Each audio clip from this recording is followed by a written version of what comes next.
주로 모시겠습니다. 안녕하세요. 뭐 남천동 뭐 몇만 명 빠졌다 어디 빠졌다 했는데 한 이틀 만에 한 10,000명 빠졌어요. 뭐 그런데 사실은 뭐 가실 분들은 가시는 건데 뭐 새롭게 또 오시는 분들도 계시고 그냥 남아서 응원해 주시는 분들이 진짜죠. 끝까지. 진짜 많이 힘든가 보네. 근데 뭐 제가 힘들 저건 아닌데 사실은 굉장히 저는 안타깝죠. 네. 이런 상황이 안 생겼어야 되는데 네, 맞아요. 안타깝고. 네. 그 얘기 또 말 나왔으니까 이것도 워낙 중요한 이슈니까 맞아요. 이 얘기할 겁니다. 또 언론학자님도 계시니까. 자, 그리고 종편수계 강성필 부대변인 박수로 모십니다. 네. 안녕하십니까. 종편수계 강성필입니다. 네. 요새 종편 최대 이슈 뭡니까? 요 며칠 좀 좋았습니다. 방송할 만했습니다. 계속 그런 얘기 하셨죠. 네, 그래서 사실 겸손은 어렵습니다. 바로 또 우리 진영 내에서 또 사건 터져가지고 그것만 다루지? 네, 이틀 연속 조롱 당하고 그래요? 비판 당하고 네. 어쩌겠습니까 또 딛고 일어서야죠. 네, 지금 이 이슈가 조금 커져가는 양상이거든요. 지금 뭐 소위 말하는 그 공소 취소 거래설 소위 지금 어떻게 진행되고 있는지 상황을 일단 좀 정리를 먼저 해주시죠. 그러니까 일단 지난 10일 날 유튜브 방송 김호준의 겸손 흔들다 뉴스공장 있잖아요. 여기에 이제 장인수 전 기자가 출연해서 이재명 대통령 최측근이라고 볼 수밖에 없는 정부 고위 관계자가 최근에 이 대통령 사건 공소추에 메시지를 고위 검사들이 전달했다라고 방송을 했죠. 그리고 나서 이게 이제 논란이 됐고 이제 뭐 누구라고 지명은 안 했습니다만 법무부 장관인 정성호 장관이 그런 적 없다 아니라고 이렇게 얘기를 하고 했고 그리고 이제 그 김어준 씨도 본인의 방송에서 이게 이제 아마 역공작을 당한 것 같다 뭐 이런 뉘앙스의 말을 했었죠. 그리고 이제 장 기자는 계속 그 똑같은 그러니까 팩트는 맞다고 계속 주장을 하고 있어요 지금도. 그러나 이제 밝힐 수 없다. 누군지 취재원이 누군지 밝힐 수 없다. 이렇게 얘기하면 진행이 되고 있는 상황이고 지금 민주당 그 민주파출소라고 하는 가짜뉴스 대응팀에서는 장인수 기자를 고발하겠다 이렇게 지금 밝히고 있고요. 고발했죠? 했죠. 한 것 같아요. 네. 그리고 장인수 기자는 그거 관련해서 어제 본인 방송에서 성실히 대응하겠다. 네, 그렇게 얘기했죠. 그렇게 또 얘기를 하더라고요. 맞아요. 네. 그런 상황이에요. 학자로서 어떻게 보고 계십니까? 일단 저는 이렇게 생각해요. 장인수 기자도 이제 전직 기자잖아요. 물론 유튜브 지금 기자입니다. 지금도. 그러니까 그렇다고 하면 팩트 체크를 잘 하고 증거를 어느 정도 확보한 상황에서 말을 하는 게 맞았다고 생각해요. 너무 섣부르게 얘기를 했다는 게 저는 문제라고 보고요. 그러니까 예를 들면 이런 거잖아요. 본인이 어떤 경력으로 어떤 얘기를 들었는지는 잘 알 수는 없잖아요. 본인이 얘기한 걸 근거해서 얘기한다면 최측근이라는 사람이 그렇게 얘기를 했고 그 관계자가 메시지를 전달했고 고위 검사들 등 사이에 그게 퍼져 있다 이렇게 얘기를 한 거니까 이제 제가 그냥 추측하기에는 검사들이나 이런 분들한테 들었을 가능성이 있다는 생각은 들어요. 그러나 그건 확인할 수 없는 문제고 근데 저는 좀 안타까운 건 뭐냐면 기자가 취재원을 밝히라는 게 아니고 예컨대 그런 주장을 하려면 어느 정도 증거가 있어야 한다고 생각합니다. 예를 들면 문자든 뭐 아니면 무슨 뭐 녹취록이든 음성 변조를 하든 아니면 문자 같은 경우는 누가 보낸지를 지우고라도 그런 비슷한 정도의 증거를 가지고서 얘기하는 게 맞다고 생각해요. 왜냐하면 이게 얼마나 파급력이 큰 이슈인지를 본인도 판단했을 거라고 저는 봅니다. 이렇게 얘기했을 때 얼마나 큰 파장이 일어날지를 알고 있었고 그리고 그런 부분들을 얘기할 때 이런 증거가 없다면 분명히 역풍이 불 거라는 본인도 인식했을 거예요. 그런데도 이렇게 쉽사리 얘기하는 건 좀 말이 안 맞다고 생각해요. 왜냐하면 이제 본인이 직접 혼자 취재하고 혼자 결정하는 거에서 그럴 수도 있지만 기본적으로 언론사는 어떤 제보가 들어오면 그 제보의 신빙성을 확인합니다. 게이트키핑 과정을 통해서 신빙성이 확인된 다음에 보도를 하게 되죠 기본적으로. 그러니까 본인이 혼자 하니까 뭐 그럴 수도 있다는 생각은 들죠. 만약에 체계가 있다고 하면 크로스체크를 통해서 사실관계 확인한 다음에 얘기하는 게 맞아요. 근데 지금의 본인은 계속 그렇게 얘기하지만 아직까지는 증거가 제시되지 않고 있기 때문에 너무 섣부르게 얘기한 것이 문제가 된다고 저는 보고요. 이게 사실이 아니라고 하면 본인이 이제 책임져야 되는 상황이 됐다고밖에 볼 수 없죠. 뭐 폐부를 찌를 만한 이야기는 나오지 않네요. 뭐라고 얘기하는데요?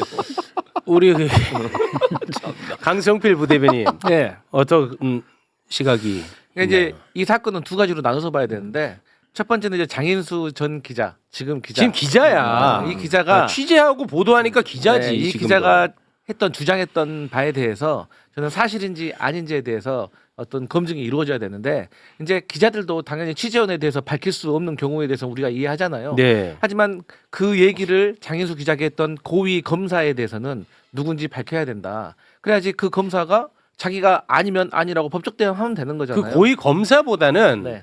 정부 고위 관계자를 밝히는 게 더 중요하지. 네. 그러니까 그러니까 어. 고위 검사인지 고위 관계자인지 아니. 그분에 대해서 고위 정부 관계자가 네. 검사들한테 네. 메시지를 보냈다는 거예요. 네. 그리고 그 검사들은 이거를 거래로 받아들일 거다라는 거야. 쉽게 말해서 그거는 어쨌든, 정확하게 해야 돼요. 어쨌든 그러면 단순하게 말해서 이제 취재원은 밝히지 못하고 그렇죠. 하더라도 네. 그 발언자에 대해서는 좀 밝힐 필요가 있겠다. 그래야지 네. 이게 이제 문제가 시작이 있으면 끝이 있어야지 이게 정리가 되는 건데 이게 의문만 나오면 이제 음모론으로 확산되는 걸 저는 경계하고 싶은 것이고 네. 이제 두 번째로는 이 어떤 유튜브와 유튜버에 대해서 사회적으로 영향력이 커지고 있기 때문에 이번 기회를 통해 가지고 뭔가 혜택도 받고 칭찬도 받지만 어떤 것을 좀 잘못을 했을 때는 책임지는 구체적인 룰에 대해서도 한번 논의를 해볼 필요가 있겠다라고 생각하고 마지막으로는 이제 우리 그 민주 진보 진영에서 큰 스피커인 이 김어준 씨에 대한 사실 성벽이 저는 좀 무너졌다고 생각을 합니다. 그러니까 그 전까지는 사실 이제 김어준 씨도 무결점 인간 아니지 않습니까? 네. 하지만 그가 우리 진영에게 해왔던 노력과 헌신과 봉사에 대해서 사실 높이 평가를 했거든요.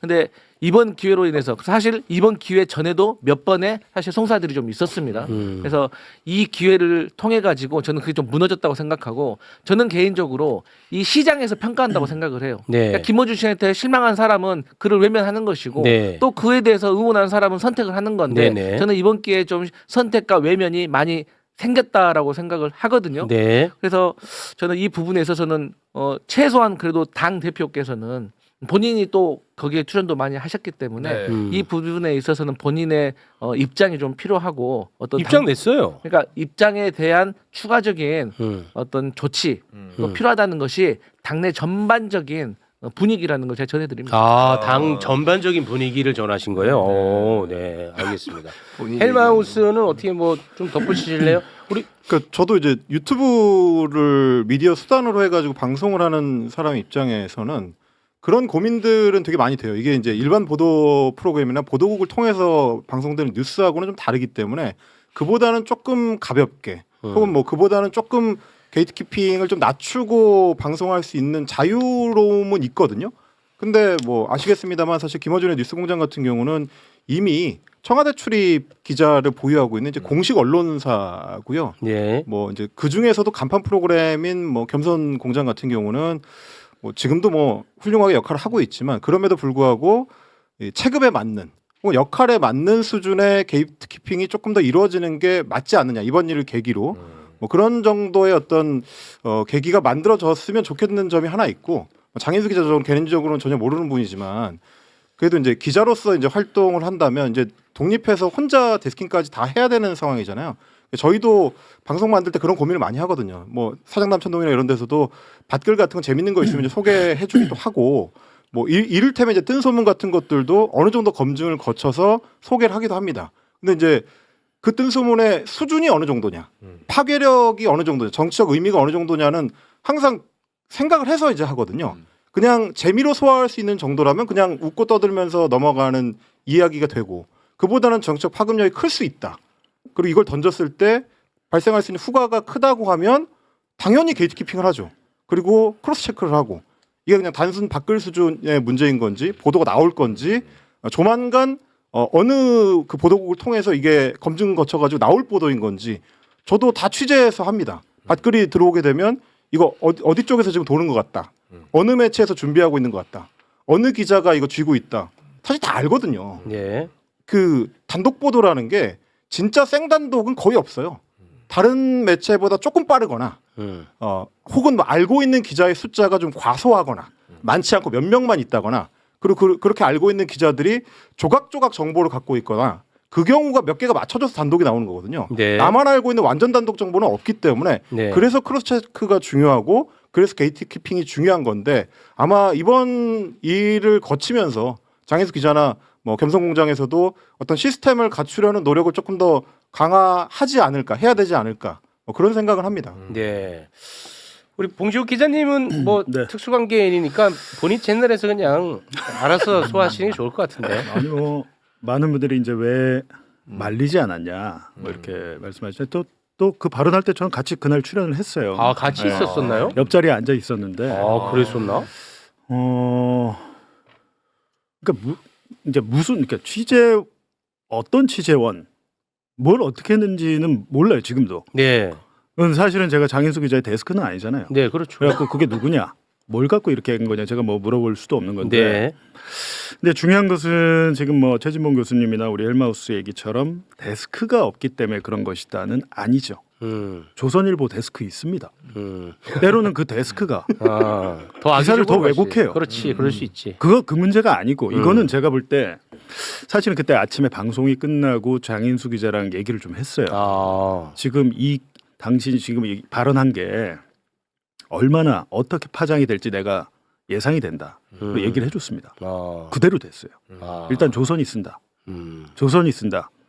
공천 취소와 검찰 수사권 거래설로 나올 거다. 근데 진짜 그렇게 바로 나왔어요. 네. 근데 나왔는데 일단은 뭐 많은 분들이 비판하는데 제가 개인적인 뭐 친분있는 장인수 기자 뭐 그 비판도 맞는 얘기예요. 맞는 네. 얘기인데 정부 고위 관계자 제가 그 얘기는 했습니다. 그날 밤에 또 방송을 하겠다고 하길래 정부 고위 관계자가 누군지는 밝혀야 된다.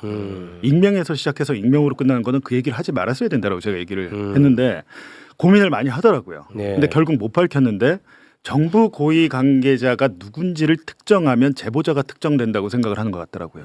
네. 그러니까 장 기자가 그날 한 말을 제가 나중에 다시 보니까 그 고위 관계자가 검사들에게 메시지를 전달했다고 그랬잖아요. 네. 근데 그 현장에서는 갑자기 그런 얘기를 하니까 다들 그거를 문자를 보냈구나. 뭐 그건 아니라고 하더라고요. 네, 문자를 보냈구나라고 하고 막 문자 그런 걸 설마 문자로 보낼까요? 이렇게 얘기를 하잖아요.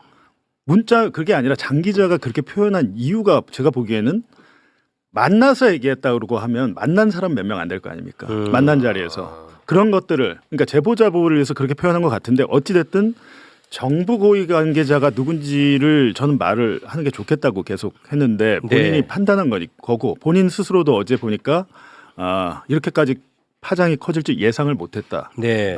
그러니까 본인이 이제 경솔하게 했다라고 인정을 한 거잖아요. 네. 그러니까 비판을 하시는 거는 비판을 달게 봤대. 네. 장인수가 뭐 이재명 대통령을 모함하기 위해서 의도적으로 그랬고 뭐 김어준 뉴스공장과 사전에 알고 짜고 그랬다. 네. 이건 명백하게 네. 허위 사실입니다. 네. 왜냐하면 제가 현장에 있었고 출연자로서 그런 질문지도 없었고 사전에 논의된 바도 없었고 공유된 바도 없었습니다. 네. 네. 그냥 두 가지만 얘기하면 데스킹이면서 조선일보를 예를 들었는데 그건 나쁜 선례죠. 네. 근데 데스킹이라고 제가 정의하는 것은 사실관계 팩트 확인을 얘기하는 거예요. 그러니까 팩트 체크라고 하는 건 최소한 조선일보처럼 그렇게 하라는 게 아니고 기본적으로 어떤 사실에 대한 취재가 들어오면 또는 제보가 들어올 수 있잖아요. 여러 제보들이. 그러면 예를 들어서 그게 사실관계가 맞는지 확인하는 것은 당연히 기자로서 해야 될 일이에요. 제가 드린 말씀은 네네. 그게 어느 정도까지 됐는지를 모르겠어요. 그러니까. 그게 됐을 수도 있고 안 됐을 수도 있는데 이게 있다고 하더라도 내가 다 익명으로 얘기해야 되면 그러니까 말을 하면 안 돼요. 그렇습니다. 왜냐하면 이렇게 공격이 들어오거든. 맞아. 방어가 네네. 안 돼요. 그렇게 네. 되면. 그래서 네, 말씀인데 어찌됐든 지금 본인이 경솔했다고 얘기를 했고 네. 여기에 대해서 본인이 책임질 것은 책임지고 또 앞으로 뭐 고발을 했으니까 수사를 받을 거 아닙니까? 네. 그 과정에서 소명할 것은 또 소명해 나가고 네. 그렇게 하면 되겠죠. 네. 그 정부 인사를 밝히지 않는 것, 저도 생각이 너무 같습니다. 저는 그거 본질적으로 그게 문제라고 보거든요. 그럼 밝힐 수 없다? 그러면 안 해야지. 맞아요. 예, 나도 그게 본질이라고 봐요. 예. 그런데 그래서 지금 문제는 이게 터지고 나서 이걸 가지고 정치적으로 공격이 들어오다 보니까 제가 이제 오전에 TBS 라디오 하다가 그 검찰개혁 자문위원 최다은 변호사가 나왔는데 이제 막 보안 수사권을 이야기하기 시작했대요. 여태까지 안 한 거죠. 검찰개혁 자문단에서. 그리고 그 자문단 위원장 사퇴하셨잖아요. 박찬웅 교수. 네, 사퇴하고 했는데 네. 어찌 됐든 지금 보안 수사권을 논의해서 공수처 뭐 설치법이나 이런 걸 같이 하고 보안 수사권을 다음에 한다는 게 지금 법무부의 생각인 것 같은데 이게 엇박자가 납니다. 안 맞아요. 사람들이 생각하는 건 보안 수사권 주냐 안 주냐 요거만 관심이 있지. 맞습니다. 디테일하게는 그게 관심이 없는데 이제 논의를 뭐 시작한다고 그러는데 문제는 그 거래설이 터지고 나서 모든 게 중단됐다고 합니다. 이게 더 문제죠 사실은. 이게 어찌 됐든 논의가 돼가지고 합의가 돼서 어떻게 처리가 돼야 될 텐데 그거랑 무슨 관련 있어요? 위원장 사퇴하셨죠. 예. 그리고 갑자기 그게 터지니까 다들 이게 뭐야 이러고 있는 거죠. 거기도. 그러니까 굉장히 혼돈 속에 있다. 그거랑 무슨 잠깐만도. 관련이 있어? 그거는 너무 말도 안 된다. 근데 대중들은 모든 걸 다 그렇게 깊게 보고 판단하시는 분도 있지만 그렇지 않은 분들도 있기 때문에 분위기가 침체되는 건 마찬가지고 말씀하셨던 것처럼 당장에 이제 민주당의 이제 공치 모임과 관련해 가지고도 또 이제 여러 가지 비판이 나오고 앞으로 거기서 하는 어떤 결정이나 논의들이 다 이제 좀 이상하게 좀 받아들일 수 있는 그런 위험과 우려가 생겼다는 그런 걱정이 있는 거죠. 근데 가장 큰 문제는 뭐냐면요. 지금 국정조사를 하잖아요. 3월 말부터. 4월부터 지금 하겠다고. 7개 사건에 대해서. 그중에 네, 4개가 이재명 대통령 사건인데 네. 조작 제가 수사 계속 의혹. 말씀드리지만 대북 송금 사건은 이 정도 증거 나오면 공소 취소해야 되는데 네. 이런 논란이 터져버리니까 지금 하기가 어려운 상황이 됐고 지금 정성호 장관이 보니까 도어 스태핑에서 개별 사건에 대해서 할 그런 생각이 생각도 없다. 없다라고 말. 네. 이게 완전히 좀 그러니까 국정조사를 해서 거기서 만약에 증인이 제가 오늘 그 말씀 드리려고 온 겁니다. 그거 좀- 불법 조작 수사 증거와 증인이 나오면 검찰이 여태까지 별로 하지 않았다고 해서 공소 취소하는 게 어렵습니까? 나는 그게 이해가 안 가요. 재판부도 공소기각 네. 잘 안 해요. 근데 하잖아요. 아니, 저는 네. 진짜 그게 본질적으로 궁금증이에요. 그래서 어제 그것도 법무부 관계자한테 네. 물어봤었거든요. 네. 근데 저는 아무튼 그 의문점이 해결이 안 됩니다. 아니 그러니까 이제 문제는 아까 얘기했던 거예요. 장인수 기자가 조금만 주의해서 생각해서 했다면 이런 얘기를 안 했다면 이런 문제가 발생하지 않았을 수도 있다는 거죠. 그게 파장이 커져가지고 국민의힘이 공격을 해야 되고 이러니까 어떤 행동을 해도 이제 그것과 연관시켜서 얘기를 할 거예요. 그러니까 좀 더 심각하게 신중하게 접근했으면 네. 이런 문제가 안 될 문제를 너무 성급하게 하다 보니까 그런 문제가 발생한 거예요. 네. 자, 그러면 자연스럽게 이게 박상용이 정말 이걸 언제까지 내가 이걸 해야 되는지 모르겠어. 그동안에 나온 사실만으로도 박상용이는 당연히 처벌받고 이재명 대통령 사건은 당연히 공소 취소가 돼야 돼. 맞아요. 근데 이걸 계속해야 된다는 게 너무 정말 화가 나는데 아직도 검사죠? 아직도 그래, 검사고 검사지. 밖에 더 떠들고 다니잖아. 연어 술 파티 의혹이 제기되자 수원지검에서 2024년에 공식 입장을 낸 적이 있어. 막 연어 술 파티 의혹 막 벌어졌을 때 우리가 맨날 방송에서 막 네. 떠들 때 수원지검에서 반박 입장을 냈었다고. 네. 그거 간략하게 소개를 좀 한번 해주실까요? 네, 검찰 청사에 술이 반입된 사실이 없다. 음주 자체가 물리적으로 불가능하다고 주장을 했고요. 두 번째로 쌍방울 관계자가 음식조차 반입한 사실이 없다라고 주장을 했고요. 음주 장소로 언급된 검사실은 식사 장소로 사용된 적이 없다고 주장을 했고 교도관 38명을 전수조사한 결과 음주는 불가능하며 외부 음식을 제공한 사실도 없다는 진술을 확보했다고 주장을 했습니다. 요렇게 이제 반박했거든. 24년에 네, 그런데 이제 정권이 바뀌고 이재명 정부의 법무부에서 특별 점검을 했죠. 네. 그 문건 이거 보면 이거 다 거짓말처럼 보입니다. 문건 소개 부탁드리겠습니다. 2023년 10월 29일 출정 당시 수용자에게 어떤 도시락이 제공되었나라고 물어봤어요. 법무부에서. 그랬더니 교도관이 이제 말을 답변합니다. 합니다. 저녁은 육회, 초밥이 들어있는 도시락을 지급했습니다. 이날 도시락은 박상민 이 사람이 이제 물건을 제공했던 사람이죠. 사가지고 왔는데 도시락을 주면서 하나는 검사님, 하나는 수사관님, 하나는 교도관님, 하나는 저희 회장님 거라고 말을 하면서 비싼 도시락이라고 자랑을 해서 기억이 납니다. 네, 이 교도관 한 사람만 이런 얘기를 하는 게 아니라 다른 교도관도 비슷한 결의 이야기를 너무 많이 하는데 네. 너무 많으니까 하나만 더 소개해 주세요. 네네. 다른 교도관의 증언을 보도록 하겠습니다. 김성태를 수발한 박상웅, 박상민 아까 나왔죠. 박상민이 외부 음식을 사왔다. 커피를 주로 테이크아웃해서 사왔다. 도시락은 아니고 영상 녹화실 탁자에서 주전부리처럼 먹을 수 있는 것을 주로 사왔다. 이렇게 얘기했습니다. 자, 그러면 박상용이가 당시에 몰랐을까? 이런 일이 벌어지니까 박상용이랑 교도관이랑 심하게 충돌했다는 얘기까지 있어. 네, 그분은 퇴직을 했는데요. 퇴직한 문모 계장이 박상용 검사하고 붙었습니다. 싸웠다는 거죠. 수용자에게 음식 제공하지 말라고 싸웠다는 겁니다. 한 번은 문모 계장이 막 씩씩거리면서 구치감으로 내려와서 제가 다른 직원들에게 문 계장님 왜 저렇게 씩씩거리냐고 물어봤는데 검사가 우리하고 정상적으로 협의된 식사 말고 다른 음식을 자꾸 줘서 검사하고 붙었다는 이야기를 들었습니다. 검사 쪽에서는 내가 주는 건데 뭔 상관이냐, 문제가 되면 내가 책임지면 되는 거 아니냐는 식으로 말했다고 들었습니다라고 증언했습니다. 이것도 교도관의 증언이네. 박상용이 이래도 정신 안 차리냐? 내가 어미 꾸짖는다. 왔다 무서워. 나 카리스마 있으니까 하는 얘기야. 야, 카리스마 있어서 하는 얘기라고. 있죠.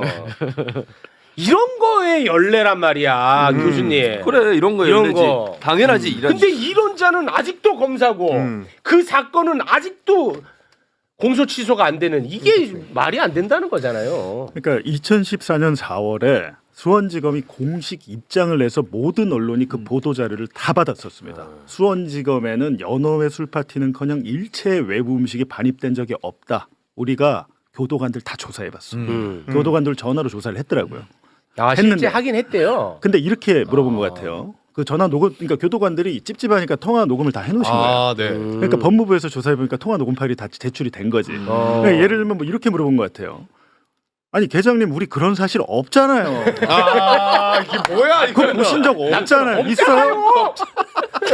이렇게 물어보면 제가 봤잖아요. 이게 말 못하잖아. 그렇죠. 답을 알려주니까. 네. 초등학생 박상영 검사가 최근에 이제 A4 20쪽 분량의 입장문을 또 공개했잖아요. 내가 볼 때 이분은 등단해도 될 것 같아. 뭐 썼다 하면 20쪽이야. 이게 이렇게 여러 장 쓰기 힘들거든요. 많이 한 방. 쓰더라. 근데 자서전 쓰는 거 아니야? 소질이 많이 있어. 써. 소질이 있는데 뭐라고 그랬냐면 저는 이 딱 입장문을 보고 얘가 윗선에 경고를 보내는구나. 그래, 우리 한번 다뤘었지. 수원지검에서 대북송금 수사팀에 소속된 평검사로서 모든 수사를 부장, 차장, 검사장, 대검에 매일 일거수일투족을 보고하고 지휘받아서 수사했다. 나는 이게 뭡니까? 이러면서 검찰총장 대행에게 입장을 밝혀주십시오. 라고 얘기해요. 국민 참여 재판 이거 지금 협박처럼 들리더라고. 네, 협박하는 겁니다. 근데 보세요. 수원지검에서 보도자료를 낼 때 박상용이가 냈습니까? 대검에서 허락받아서 나간 거예요. 검사장, 수원지검장하고. 그랬어요?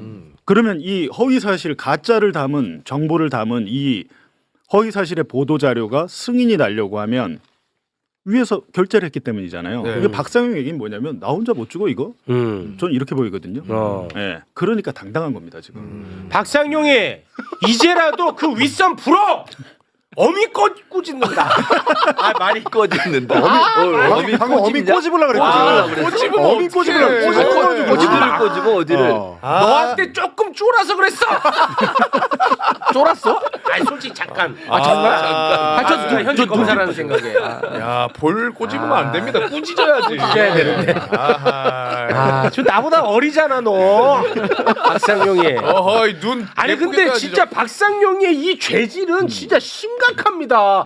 대한민국 근간을 흔드는 일이야. 그러니까 이 사건의 본질은 이게 무슨 뭐 동물원에서 동물에게 먹이를 주지 마서 이런 게 아니고 네. 그러니까 자꾸 이상한 먹이를 줘서 애가 살이 쪘잖아요. 이 얘기하는 게 아니잖아요. 네. 그러니까 말하자면 특혜를 제공해서 자기들이 원하는 진술을 받아내서 네. 없는 사건을 조작할 수 있게 수사 조작을 한 거잖아요. 거기까지도 정말 죄질이 나쁜데 그렇지. 그 대상이 누굽니까?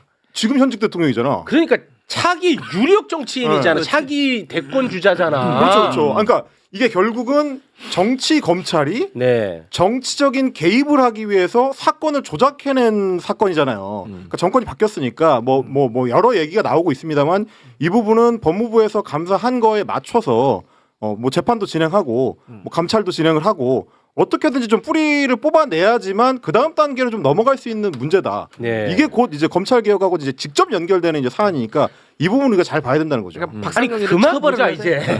충분히 봤다. 아니, 그러니까. 사람을 처벌을 해야 돼. 사람을. 그렇지. 박상용이를 처벌을 아니, 해야 아니, 돼. 그것도 그건데 근데 지금 수사하고 이 정도 있어. 되면 공소 취소하면 돼요. 이걸 왜 국정조사하는지 모르겠는데 그래 국정조사를 했어. 그럼 이 교도관들이 나올 거 아닙니까? 그럼 전 국민 앞에서 이야기를 할 거 아니에요. 네. 그러면 국회는 그걸 가지고 또 네. 법무부에 뭐 보냅니까? 또 특검을 해요? 계속 도돌이표예요. 아니, 뭐 어느 순간에는 끝내야 되는데 만약에 이번 국정조사에서 대북송금 사건에 이런 교도관들의 주요 증언 나오잖아요. 국회는 법무부에 의견서를 보내야 됩니다. 그렇지. 공소 네. 취소하라고. 뭐 여론 네. 환기 차원에서 또 뭐 하는 것도 있을 수 있으니까. 그리고 국정조사 하면 이제 여론이- 모든 언론에서 다룹니다. 그러니까 근데 여론이- 지금은 다루질 않아요. 지금 다루질 않아요. 아니 그것도 그런데 어. 박상용이 제일 걱정한 건 뭐냐면 국민 참여 재판입니다. 이건 네. 박상용만 걱정한 게 아니라 네. 검찰이 걱정하는 거예요. 네. 국민 참여 재판을 딱 해봤더니 야 이화영이 얘기한 연호회 술파티 진술셈이나 뭐 특혜 뭐 다 맞네, 다 맞네. 라고 되면 어떻게 됩니까? 이화영은 위증으로 지금 재판받고 있잖아요. 국회에서 내가 거짓말했다고 연호회 네. 술파티 너 거짓말이지.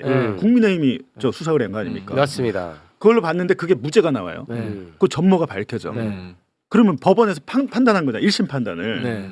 그럼 그걸 가지고 검찰은 공소 취소할 수밖에 없는 상황이 오겠죠. 그거. 그렇죠. 네, 그렇죠. 그거는 그걸 제일 두려워하는 거예요. 그렇겠죠. 그 상황을. 네. 거기에 그 배심원에 네. 장해찬이 앉아 있어도 박상용 편 못 듭니다. 아니 진짜로. 아니 못 들어. 아니 이게 명백하잖아 임마. 웃음이 나오냐 이 자식아. 나 이거 보면 진짜 억장이 무너져 억장이. 박상용이 때문에. 장해찬이 배심원 그 회의할 때 적극적으로 설득할 것 같아. 이건 유죄다. 아 이거는 뭐 힘이 너무 많이 나왔다니까. 그렇지. 너무 많이. 그렇지. 그래서 이거를 지금 서울고검이 수사를 하고 있어요. 내가 그것도 어제 법무부 관계자한테 물어봤어. 근데 이상하게 그 속도가 나랑 안 맞더라고. 아니 저도 어제 그 감수성이. 체육 진행자가 조상호 보장한테 물어보시더라고. 길을 쫑긋 세우고 봤어. 근데 저게 빨리 나와야 된다. 그래서 근데 이제 어떻게 들었어? 얘기해봐. 나 조금 궁금하다. 답답한 게 이게 뭐 공수처가 조금 부족하니까 싹 다 시키면서 떠먹여 줄 수 있을 만큼 다 이렇게 해가지고 넘기겠다. 이거 동의가 돼? 나는 내가 좀 그래서 나는 참. 내가 너무 무식한가? 내가 절차를 너무 모르나? 막 그런 생각이 들더라니까. 아니 근데 예를 들어서 우리 종편에서 이런 얘기를 하면은 국민의힘에서 뭐라고 하냐면 아니 요즘 세상에 그런 일이 일어날 수가 있어요? 이런 식으로 되묻는단 말이야. 그러니까 내가 그러니까 임마 이게 문제라고 해도 그러면 객관적인 증거를 가져오세요. 기사 말고 막 그러는 거예요. 그 증거 줬잖아. 있잖아요, 몇 여기. 번을 줬어. 모른다고 한다고 이거 안 못 믿는데 이것을. 그러니까 저는 빨리 공수처로 넘겨가지고 수사해가지고 결과가 딱 떨어져야지 네. 이 박상용이로 처벌할 수가 있어요. 아니 그래서 나는 지금 장인수 건 전 언론사가 다 막 다루잖아요. 나는 그거 다룰 수 있다고 봐요. 그리고 비판 지점 많다고 봐. 다 좋아. 그러면 자연스럽게 이걸 다뤄야 돼. 그렇지. 이거는 뭐 굉장히 자연스럽단 말이야. 이게 본질적 사건이니까 요거까지는 안 가는 게 문제야. 그렇지. 그렇죠. 검찰 개혁을 왜 해야 되는지를 정확하게 보여주는 대표적인 사건이죠. 예. 이거는 나올 거 다 나왔고 지금. 다 나왔고. 근데 여기에 대해서 아무것도 못 한다 그러면 와, 이 국민들은 무기력하죠. 나는 진짜 나는 진짜 그러면 네. 좀 힘들어진다. 예, 제가 조금 더 힘들어지는 얘기 한 번 더 뭐가 더 할게요. 있어요? 지금 드디어 대장동 사건 제가 그렇게 얘기했죠. 우리 다 잊어버렸죠. 잊어버렸는데 2022년 3월 9일에 윤석열을 이 0.7%로 당선될 수 있었던 건 대장동 사건이 맞아요. 1번이고 당연하죠. 2번 그 사건을 야 대장동 부패 사범 이재명 맞네라고 우리가 국민들이 유권자들이 판단할 수 있던 근거는 언론이죠. 네, 맞아요. 대다수 언론은 대장동 그분은 이재명이네 예. 라고 생각하고 투표를 한 거예요. 맞아요. 네.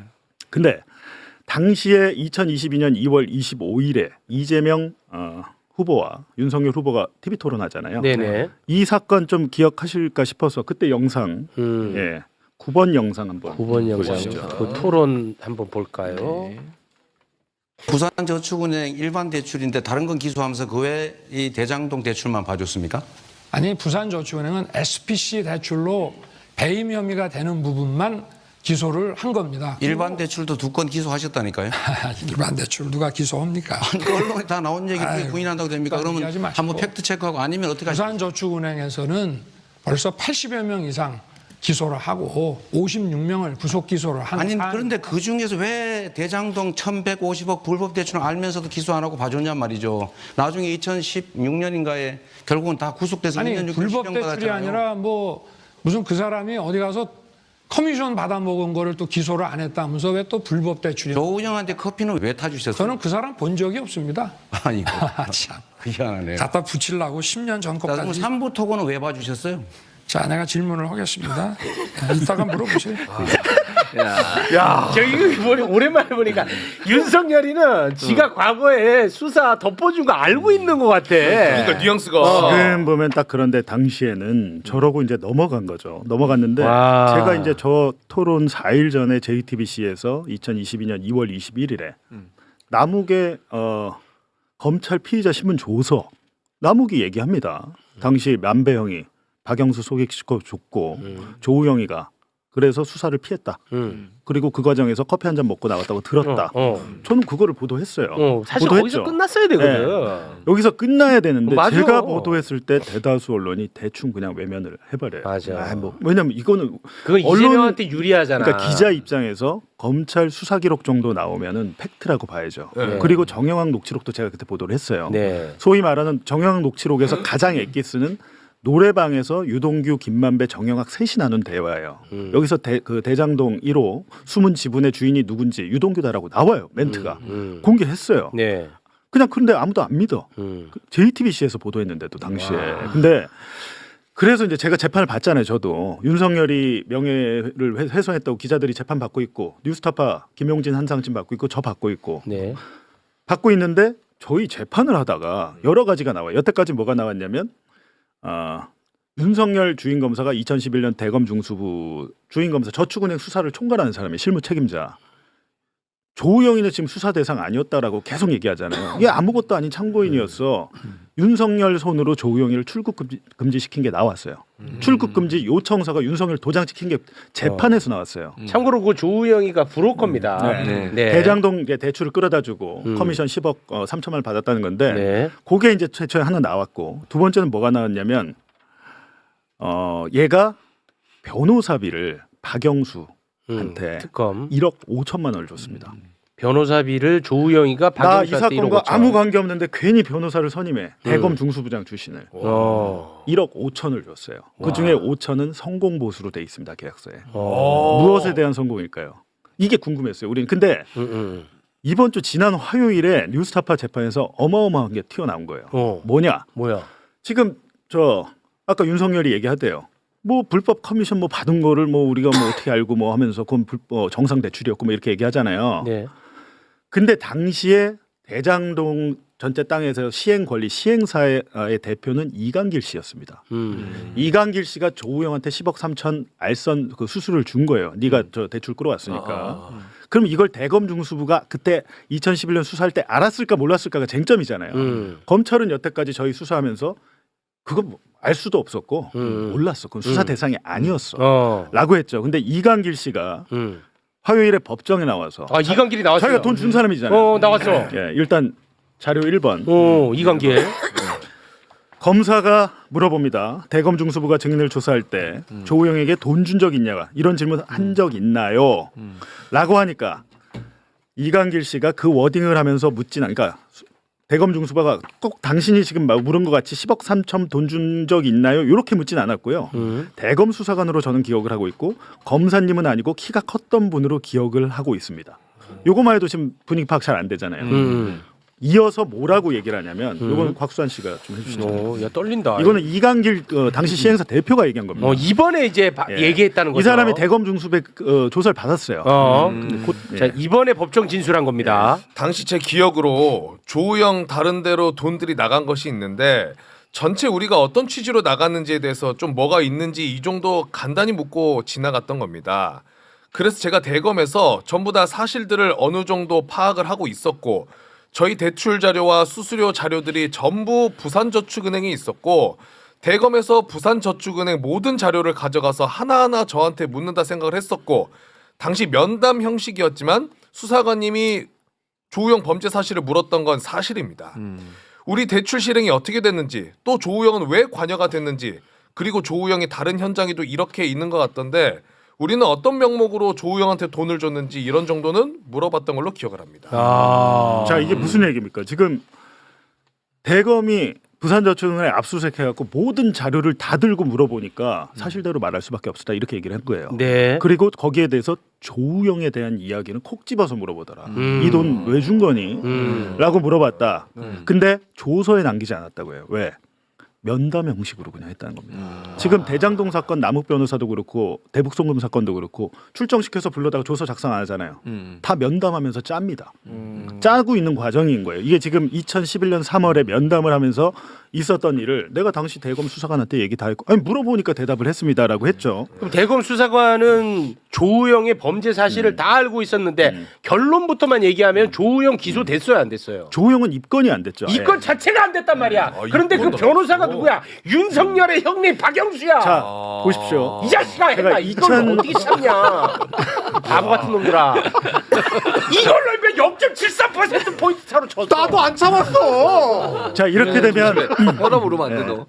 이렇게 되면 검사가 당황하죠. 이강길이 왜 이래 미쳤나? 검사가 깜짝 놀란 거야. 아 이번에 아니 검사 입장에서는 이게 무슨 법정에서, 얘기야? 우리 큰일 났네 하면서 법정에서 예, 그 다음 어, 3번 자료. 검사가 뭘 물어봤던 게 사실이라는 거죠? 그러니까 당황해. 이강길이 조우영한테 돈을 줬는지 이런 부분은 딱 물어봤습니다. 지금 인증하시면 안 됩니다. 증인. 대검 중수부에서 당시 증인에게 당신 조우영에 10억 3천 줬지 뭐 이렇게 물어봤어요? 네. 난리가 났어요. 그러니까 저기 김만배 측 변호인이 야. 검사가 지금 계속 증인을 겁박하고 있다. 와, 이 재밌네. 라고 하면서 여기 끝이 아니에요. 근데 저 검사가 그 윤석열 라인이야? 이번에 이것도 중요합니다. 제가 왜 저렇게 이거 왜 중요하냐면 검사 공판 검사가 다 바뀌었어요. 인사가 나가지고 원래는 수사하던 애들이 들어왔었어요. 수사하던 애들이 대장동 수사하던 애들이 대장동 재판에 계속 들어갔잖아요. 네. 싹 다 바뀌어가지고. 네. 근데 이 검사는 제가 항상 그래요. 검찰은 그냥 검사 동일체라고 그냥 그거예요. 자기들의 이익을 위해서. 그러니까 이 검사도 야 얘 이렇게 얘기하면 우리 큰일 난대. 딱 관련이 없는데 얘는 수사 검사 아닙니다. 근데 왜 저렇게까지 해? 같은 왜냐하면 검찰의 검사니까. 공소 사실을 정면으로 부정하는 뒤집힐 수 있는 얘기를 하고 있기 때문에 저렇게 물어본 건데 여기서 끝났으면 신고할 뻔했는데 보니까 대박이네 오늘. 2011년 3월에 대검 수사관이 불러다가 야 조우영이 돈 준 거 얘기 다 자백 다 했죠. 했댔잖아. 하고 나서 수사관이 또 얘기를 한 거예요. 저기요 다음 달에 조사할 테니까 우리가 정식으로 조사하기 전에 확인서 하나만 써와요. 확인서. 무슨 확인서? 확인서. 4번. 뭔데 또? 확인서가 뭐냐? 이게 좀 안 작아서 보여. 잘 안 보이죠. 네네. 아까 윤석열이 TV 토론에서 뭐라고 그랬습니까? 부산저축은행 차명 SPC 얘기했죠. 네, 맞습니다. 이게 뭐냐면 은행은 부동산 시행하면 안 돼요 지금도. 근데 얘들이 자기 돈 빼가지고 예금자 돈 빼가지고 시행사를 몰래 차려가지고 부동산 사업을 한 거야. 그게 부동산 SPC. 그게 그거 하면 안 된다 그랬죠. 근데 여기 확인서에 이강길 씨가 부산저축은행이 본 대출과 관련해서는 사업체의 지분이 지분이 없다. 지분이 없다는 걸 확인합니다라는 걸 써줘요. 그럼 이강길이 이걸 왜 썼는지 또 법정에서 얘기를 했을 거 아니에요. 5번 자료 보여주시면 변호인이 그러니까 이 문건 확인서 작성할 때 조우영과 협의가 있었다라고 묻자 네, 다 협의가 있었습니다. 그리고 하나 더 추가하자면 제가 확인서에는 당시 이제 조우영의 개인적인 건 물었지만 저한테 제출 확인서를 요청할 때 수사관님께서는 조우형 건 빼고 개인적인 약정서는 빼고 부산저축은행 관련된 확인서를 좀 내달라고 해서 제가 저렇게 썼던 겁니다. 조우영이를 계속 끝났죠? 빼야 돼. 와. 이게 진짜. 1,155억 원을 빌려와가지고 100억 원을 부산저축은행에 아까 대출 수수료 준 거 이거 자체도 불법이에요. 수사해야 되는데 대출 그 커미션을 은행에 100억 주고 조우영 등등등등 해가지고 얘들이 1,055억 중에 한 200억을 지들 마음대로 흥청망청 썼어. 근데 그 흥청망청 쓴 자료가 부산저축은행에 있었어. 대검이 압수를 다 했어. 분석해서 보니까 조우영이가 많이 먹었거든. 그래서 수사관이 물어본 거예요. 당시에 대검은 조우영이 부산저축은행과 한 몸이란 거를 알고 있었다는 이강길 진술도 있습니다. 그거는 이번 검찰 진술에서도 얘기를 했어요. 당시에. 근데 중요한 거는 수사관이 뭐라 그랬습니까? 조우영 거는 빼고 계속 그 얘기를 하네. 그 부산저축은행은 아무 관련 없는 걸로 저 대장동은 부산저축은행 관련 없고 그냥 순수한 대출인 걸로 약정서 써와. 확인서를 딱 써주고 나니까 그제서야 이강길을 조사를 해요. 이강길 정식으로 불러서 이제 검사 수사관이 조사를 해. 조서를 남겼어 그거는. 정리할 남겼는데 했으니까. 그때는 조우영을 안 물어봐. 그때는 조우영의 조자도 안 나와. 정식 조사 때는 세판 깔았으니 왜냐면 기록이 남은 자, 법이니까. 근데 이 모든 일이 벌어지기 전에 뭘 했냐 조우영이 2011년 3월 1일자로 박영수를 선임한 거예요. 박영수 윤석열의 박영수를- 형님 아니야. 선임한 다음에 이 모든 일이 이루어지는데 심지어 이강길이 수사관이 이강길한테 전화하기 전에 조우영이 전화 갈 거니까 곧 얘기 잘하라고 코치까지 해줘. 그게 지금 이번 법정에서 다 터져 나온 거예요. 진짜 더럽다 더러워. 자 그러면 이강길이 혹시 거짓말하는 거 아니야? 라고 생각할 수 있잖아요. 야 저 한 사람의 증언을 어떻게 믿어? 항상 검찰은 그러니까. 네. 6번 자료 보시면 조우영의 범죄 사실은 너무 많은데 이제 여기서 핵심만 대출 수수료. 아 저 사람이 알선 수수료만 보면 조우영이에요. 얼굴은 또 처음 보네. 처음 보지. 나한테는 뭔가 전술 속 인물이야. 아 얼굴은 또 처음 보네. 약간 닮은 것 얼굴은 같은데. 약간 검사상인데. 부산저축은 회장 처남이죠. 전함인데 이제 당시에 저 당시에 조우영이 2011년에 2010년 한 10월 11월 경에 대장동 알선 수수료 10억 3천만 원을 받았어요. 우리가 이거 뭐 현금으로 받습니까? 계좌로 받잖아요. 다 계좌로 받았고 수사가 시작되기 직전 2011년 2월이 저축은행 사태가 빵 터질 때예요. 그때 수원 망포동 시행사 사업자한테 10억 1,500만 원을 받아요. 네. 계좌로 받았겠죠. 네. 그때 당시 시행사 대표가 노양은 씨였습니다. 모양. 네. 그리고 이 회사의 이름은 시행사 세움이라는 데였어요. 네. 이 세움은 당시에 대검 중수부가 수사 결과 발표할 때 수사 대상 리스트에 포함됐던 회사예요. 그러면 세움의 모든 계좌를 봤을 거 아니에요. 모든 계좌를 봤는데 저축은행에서 받은 돈 70억 중에 10억 1,500만 원을 조우영한테 계좌 이체를 쏴줘. 받겠지. 그 기록이 있죠. 있겠지. 있죠. 여태까지 전 심증만 있었고 제가 증거가 없었는데 증거 나왔어? 이거에 대해서 7번 자료 이거 한번 읽어주시죠. 이강기 씨가 재판에서 노양은 회장님도 저한테 당시에 뭐라고 했었냐면 전화상으로 조우영한테 준 걸 대검에서 유선상으로 물어봤는데 너는 어땠냐라고 물어봐서 저한테는 상세히 묻지 않고 총괄적으로 물어봐서 간단하게 대답하고 저는 끝났다. 뭐 이런 대화도 하고 노양은 회장님도 자기도 그럼 조사 받아야 되는지 이런 것들을 저한테 확인하기도 했다. 이 얘기가 뭐냐면 노양은이 회사 자체가 이권이 됐기 때문에 불법 저축 부산의 저축 돈이 원래는 조우영 회사에 있던 걸 빼준 거예요 글로. 그런데 어찌 됐든 노양은한테 대검에서 야 조우영한테 이거 왜 줬냐고 물어본 거예요. 10억 1,500만 원을. 이런데도 몰랐다고 합니까? 그리고 당시에 조우영은 대출 그러니까 브로커가 아니고요. 정확히는 조우영은 부산저축은행의 뭐랄까 황태자 같은 존재였던 거예요. 지금 최강욱 의원 살고 있는 집이 있어요 용인에. 그거 조우영이 지은 겁니다. 이 최강욱 최강욱 의원 또 이거 또 이거 또 이거 왜 그래? 왜 그런 얘기는 하지 마.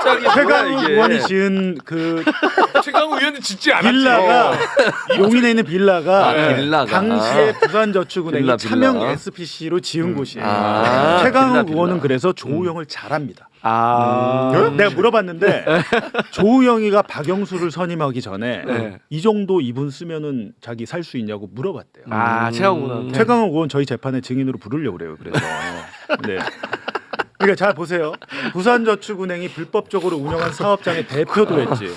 대출 알선 수수료 불법 주소 수십억을 받았지. 심지어는 일부 사업장에서는 대출금을 빼돌려 가지고 배임 혐의까지 있었어요.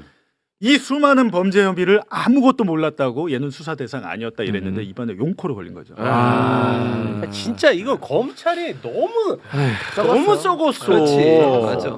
윤석열의 형 하나 딱 변호사로 선임하니까 이게 이렇게 된 걸 거 아니야. 그리고 저는 더 놀라운 게 뭔지 아세요? 윤석열 이씨. 화요일 재판에 제 재판 하니까 저는 안 갔고 이제 김용진 한상진 기자 피고인으로 있고 기자단에서 대표가 와가지고 재판을 다 워딩을 치잖아요. 그리고 기자단에 공유하죠. 기사가 한 줄도 안 나왔어요. 이렇게 중요한 건데 나는 지금 처음 듣거든. 기사가 한 줄도 안 나왔어요. 전 이게 더 쇼킹한데 우리는 지금 검찰 개혁만 일단은 이게 중요하니까 얘기하는데 네. 검찰이 힘을 갖는 거는 검사가 스스로 힘을 못 갖습니다. 윤석열 한동훈이 언론과 얼마나 친했습니까? 그게 핵심이지. 언론 플레이를 해가면서 사건을 만들어가는 맞아요. 거거든요. 네. 근데 결국에는 이거 언론 개혁으로 이어져야 될 텐데 검찰 개혁도 힘든 상황이니까 제가 그렇지만 현재도 이 정도 워딩이 나왔으면 서로 쓰고 난리가 나야 되는데 기자들이 거의 오지도 않아요 이제는. 그러니까. 관심이 없어. 근데 그나마 그 재판 풀 워딩 녹취록이 있는데도 한 줄도 안 써요. 한 줄도 안 사실 써. 영화 내부자네. 진짜 이렇게 썩을 수가 없어. 그리고 너무 중요하잖아. 왜냐하면 대한민국이 대장동 대선을 치른 나라야. 그렇지. 그런데 이게 한 줄도 안 쓴대. 내용 아, 자체를 한 줄 쓴 사람이 있네. 누구? 뉴스타파. 아, 유사. 혼자 썼는데 자 보십시오. 근데 만약에 이런 매부쇼 같은 채널이 없으면 제가 어디 가서 이 얘기를 하겠습니까? 많은 분들이 보고 계시니까 뉴스공장이나 매부쇼 와서 제가 이런 사실이 있습니다라고 얘기를 하지. 지상파에서 저 불러줍니까? 강성필은 잘 불러주더만. 근데 안 불러. 강성필 가서 이거 얘기하란 말이야. 강성필 이런 거 안 들고 아 이거 자료 다 줄 테니까 좀. 이런 거 얘기 안 해, 강성필은. 제가 자꾸 말하잖아요. 물어봐야 돼. 이게 완전 조우영이네. 아니 조우영도 저한테 대장동은 안 물어봤어요 이러더라고. 안 물어봤으니까 나 뭐 아무 문제 없다고. 아, 조우영이 그래? 조우영이 저한테 대장동은 안 물어봤어요. 제가 왜 안 물어봤는지 그 앞단의 상황이 지금 이 폭로가 나온 거죠. 이런 얘기를 같이 해줘야 언론에서 다뤄준다. 당연하지. 그러면 인정. 그렇지. 어. 이게 안 돼. 언론 그런데 개혁해야지. 장인수에서 딱 끝나. 이게 다 연결되는 이야기잖아. 이게. 사실은 이게 뿌리죠 오히려. 이게 이제 본질이고. 근데 이 내용 자체를 아예 모를 가능성도 있을 것 같은데. 아니 지금 모르려고 하는 거지. 옛날 일부러. 같았어 봐라. 지금 이 대장동 대선 기간이면은 뭐 요 한자 갖고 뭐 난리 쳤잖아. 그러니까 아. 2022년 대선 때 많은 언론이 윤석열 대선 후보 검증에 대해서 제대로 했다면 그렇지. 이런 비극이 진짜 맞아. 뭐 계엄이고 뭐고 안 일어났을 것 같습니다. 맞습니다. 네. 그러니까 언론도 공범이에요, 사실은. 네. 지금 이 상황이. 근데 왜 이걸 다루는데 왜 조불쇼야? 아니 왜 이걸 다루는데 왜 또 조불쇼야? 조우영 때문에 그런 거 아니야? 조우영 때문에? 그래? 조우영의 불타는 쇼. 조우영 때문에 그래? 알겠습니다. 자 그러면 두 분 다 가셔야 되죠. 저는 근데 왜 부른 거예요 그러면? 야 좋았잖아 오늘.